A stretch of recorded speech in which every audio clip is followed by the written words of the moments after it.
अस्सलाम वालेकुम जी। मैं आपको आज बताऊंगा अलजबरा की जमा। ठीक है, अलजबरा की जमा बड़ी सिंपल और सादा है। मसलन ए जमा ए, ये है 2a। इसी तरह से 2a जमा 3b जमा 2a जमा b, ये ए वाली आपस में जमा हो जाएगी दोनों, और ये बी वाली दोनों आपस में जमा हो जाएंगी। ये इसके साथ और ये इसके साथ। इसको तरतीब से भी लिख लें, 2a जमा 2a जमा 3b जमा b, ये इकट्ठे हो गए।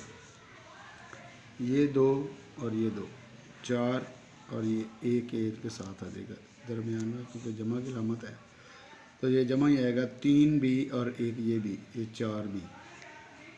ये बड़ी सिंपल सी है अलजबरा की जमा। तफरीक भी इसी तरह से ही है। आप इसको इस तरह से समझ लें कि जिस तरह मैं सिंपल जो ऊपर मैंने लिखा है, 2a माइनस ए, और सॉरी माइनस ए। ठीक है, नहीं समझ आ रहा, इसको मैं काट के दोबारा लिख देता हूँ। 2a माइनस ए क्या, ठीक है। 2 में से एक ए जाएगा तो ये खाली ए जवाब आ जाएगा। इसी तरह से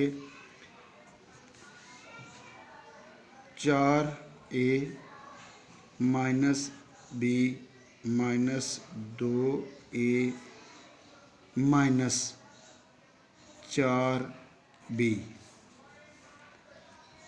इनको आप इकट्ठा कर लें। ये जो ए वाली रकम है, ये वाली इकट्ठी हो जाएगी और ये वाली बी वाली इकट्ठी हो जाएगी। 4a माइनस 2a, ठीक है जी, माइनस बी माइनस 4b, ठीक है जी। ये आपस में जमा हो जाएंगी और ये आपस में जमा हो जाएगी। ये दोनों ए वाली अलहदा से और बी वाली, ए और बी आपस में जमा नहीं हो सकती, ये अलजबरा का रूल है।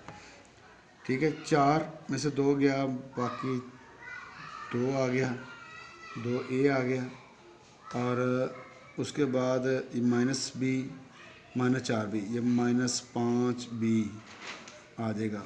आप पहले ही मैंने आपको बता दिया कि ये भी माइनस है, ये भी माइनस है, तो आपस में जमा हो जाएंगे और अलामत माइनस की आएगी। ये सिंपल सी अपना जो है ना जमा और अब तफरीक है अलजबरा की, जो कि उम्मीद है आपको समझ आ गई होगी। अस्सलाम वालेकुम।